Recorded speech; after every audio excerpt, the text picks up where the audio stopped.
Sa paglipas ng mga taon, napag-usapan na natin ang lahat mula sa hungkag na mundo ng Monsterverse hanggang sa mga prehistorikong gubat ng Jurassic World. Pero bihira nating napag-usapan kung ano ang maaaring manggaling mula sa kabila ng kalangitan. Anong mga kilabot ang nagkukubli sa malamig na kawalan ng kalawakan, nag-aabang na lipulin ang buhay sa ating asul na planeta. Sa ating solar system, sa planetang tinatawag na planeta ng digmaan, may mga isipan na di masukat ang talino kumpara sa atin na tahimik tayong minamasdan.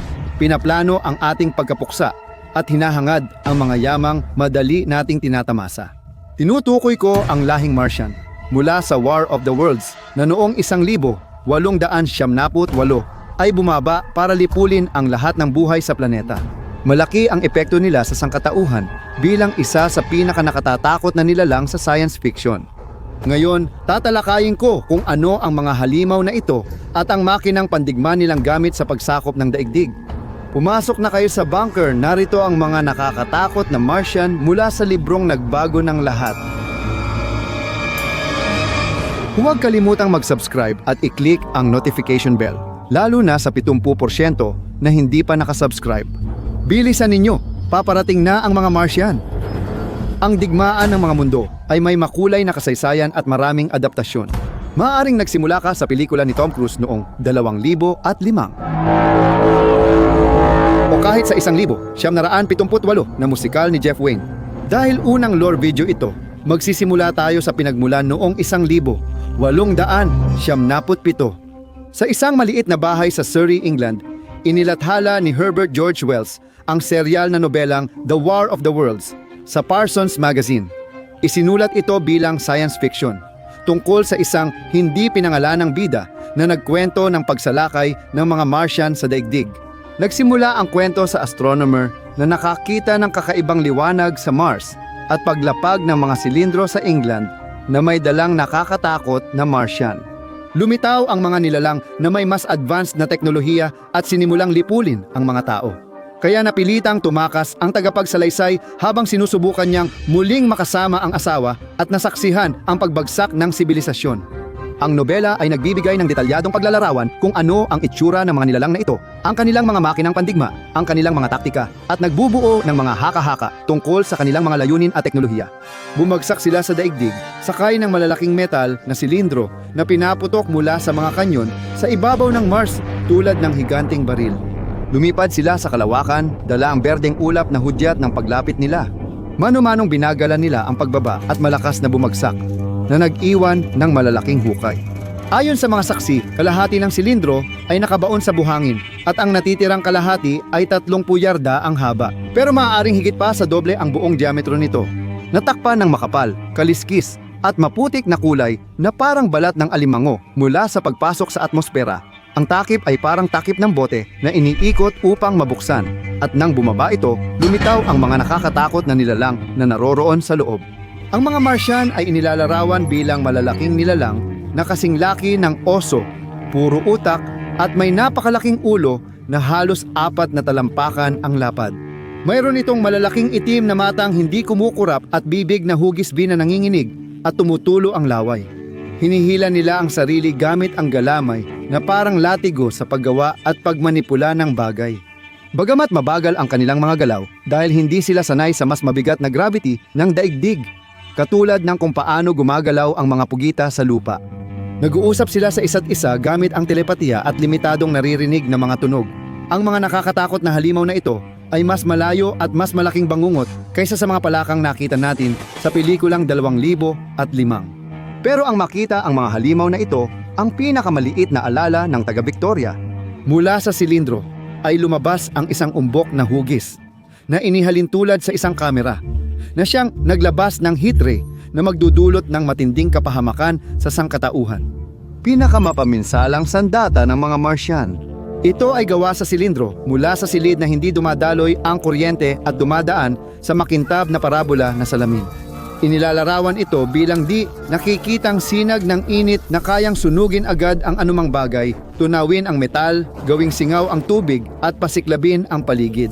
Kapag pinaputok, isang kidlat ng liwanag ang lumalabas mula sa silid at minsan ay may lumilitaw na berdeng usok Ngunit ang mismong sinag ng init ay hindi nakikita, kaya't lalong nakakakilabot ang presensya nito.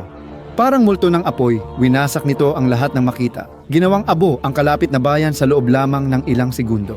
Habang umatras ang sangkatauhan mula sa hukay, tumatambad ang tunog ng pagpukpok at konstruksyon sa silindro. Abala ang mga Martian sa paggawa ng susunod nilang nakamamatay na sandata, ang Martian Fighting Machine.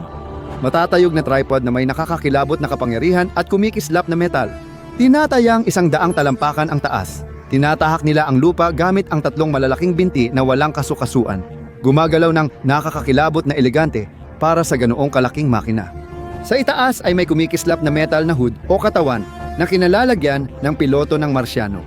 Ang mga makina ay naglalabas ng kakaibang ingay ng bakal habang maayos na naglalakad sa bansa na may nakakakilabot na kasiguruhan.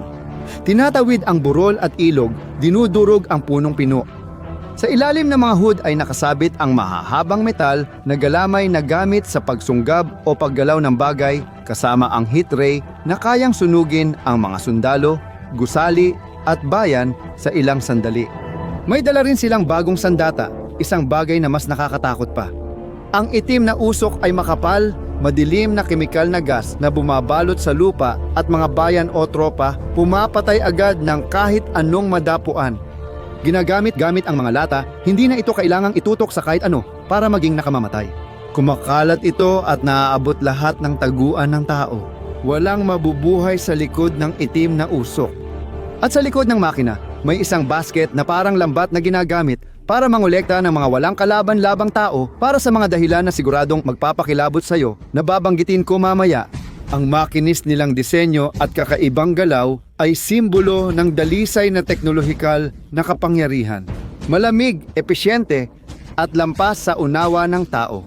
Habang natututo pa lang gumamit ng kuryente ang sangkatauhan, may naglalakad ng makinang gawa sa buhay na bakal ang mga taga-Marte na kayang gibain ang mga lungsod. Naglalabas sila ng sigaw para makipag-ugnayan sa ibang makinang pandigma at takutin ang biktima. Tayo ang tinutukoy nila. Sa pamamagitan ng mga makinang pandigma na ito, nagawa nilang sakupin ang Britanya. Pero di tulad ng ibang hula sa hinaharap, wala silang energy shield na proteksyon sa paparating na putok. Nasira ito ng British artillery battery na tumama direkta sa tripod habang tumatawid sa Thames. Gayunpaman panandalian lang ang tagumpay. Agad namang gumanti ang iba pang mga makinang pandigma gamit ang kanilang heat rays. Winawasak ang mga taga-baril at lahat ng nasa paligid. Mas marami pang napinsala ng pakawalan ng sangkatauhan ang Her Majesty's Ship Thunderchild. Bakal na barkong pandigma ng Britanya at simbolo ng lakas ng kanilang hukbong dagat.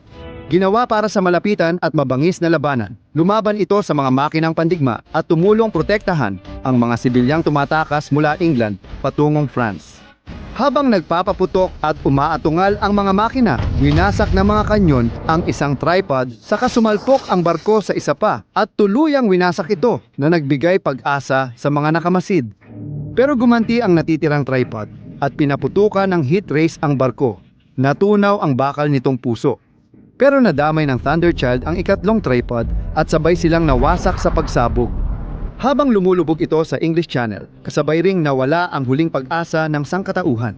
Talo na ang Britanya at ngayon, maaari nang magsimula ang susunod na yugto ng kanilang pananakop na hahantong sa isang bagay na hindi malilimutan at nakakakilabot. May dalawa pang makinang binanggit sa nobela, kabilang ang lumilipad na makina. Ayon sa mga saksi, kasama ang kapatid ng tagapagsalaysay, may nakita silang kakaibang makinang may pakpak na mabilis gumalaw sa lungsod at kanayunan. Gayunpaman, dahil ito ay mula lamang sa mga ikalawang kamay na salaysay, kakaunti lang ang naibigay na paglalarawan tungkol dito. Malinaw na nagsasanay ang mga Martian kung paano tatawirin ang kanal para ipagpatuloy ang pananakop sa mga kalapit na bansa.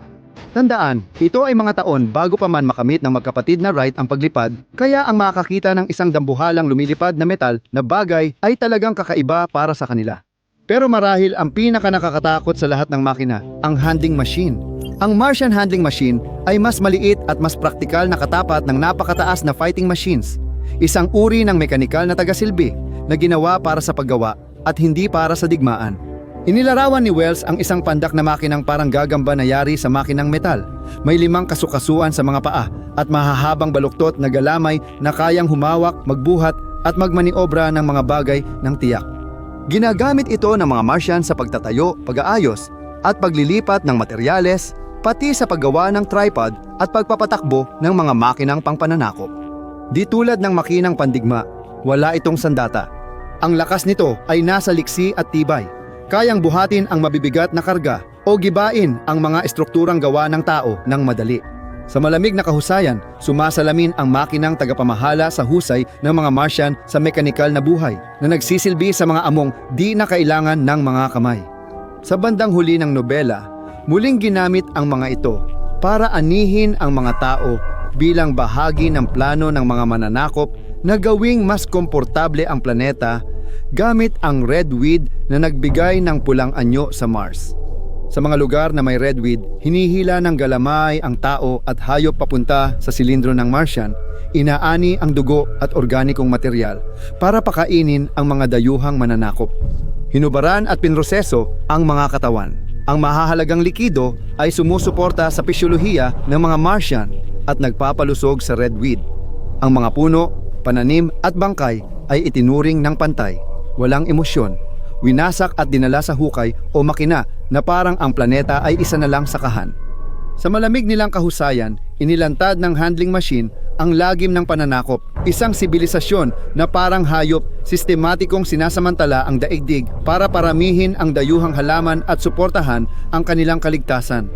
Sa kabila ng napakalakas nilang mga makina, heat ray at di matatalong teknolohiya, natalo pa rin ang mga Martian sa paraang di nagawa ng kahit anong hukbong tao. Tinamaan ng mikroskopikong buhay sa daigdig, mga organismo na wala silang panlaban, nagkasakit at namatay ang mga mananakop isa-isa. Bumagsak ang kanilang mga tripod at iniwan pati ang handling machine, habang ang dating pulang damo ay nalanta at nangitim nang mawala ang kanilang dayuhang amo. Unti-unting bumalik sa katahimikan ang lupang binago nila, iniwang nagulat at namulat ang sangkatauhan na ang kalikasan kahit sa simpleng anyo ay nagtagumpay kung saan nabigo ang baril at tapang. Tahimik at nakakatakot ang natira sa Britanya. Ang usok at apoy ng pananakop ay naglaho, iniwang payat at tahimik ang mga kanayunan at bayan. Ang mga kalsadang dati puno ng nagkakagulong tao at ingay ng mga tripod ay ngayoy iniwang walang tao, puno ng mga kalat at labi ng tao at Martian. Humuhuni ang hangin sa mga wasak na gusali, bit-bit ang bahagyang amoy ng pagkabulok at sunog na lupa. Walang saya o pagdiriwang matapos matalo ang mga Martian, kundi malamig na paalala kung gaano kaliit ang sangkatauhan laban sa mga kapangyarihang lampas sa ating unawa. Kahit wala na ang mga Martian, namumuhay pa rin ang tao sa takot dulot ng alaala ng paninira nila at pangambang maaaring may bagong pananakop mula sa mga bituin.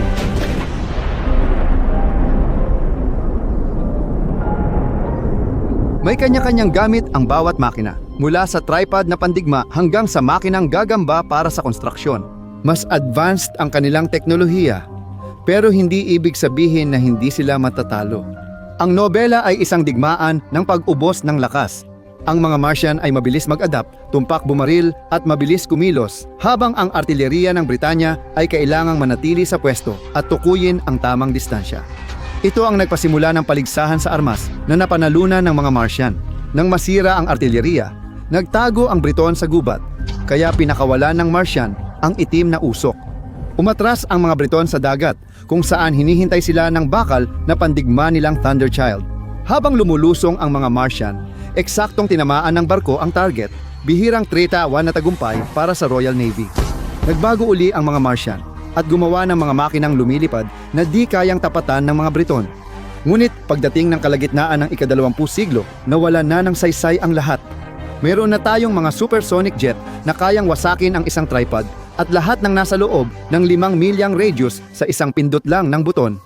At kaya pa natin itong ulit-ulitin. Kaya bawat bersyon ng mga Martian na hindi ganap na immune sa pinsala ay siguradong mawawasak lang. Kaya sa mga sumunod na interpretasyon, naglagay na sila ng panangga para hindi na matalo. Sa ika-19 na siglo, nakakatakot talaga ang makinang pandigma ng mga Martian.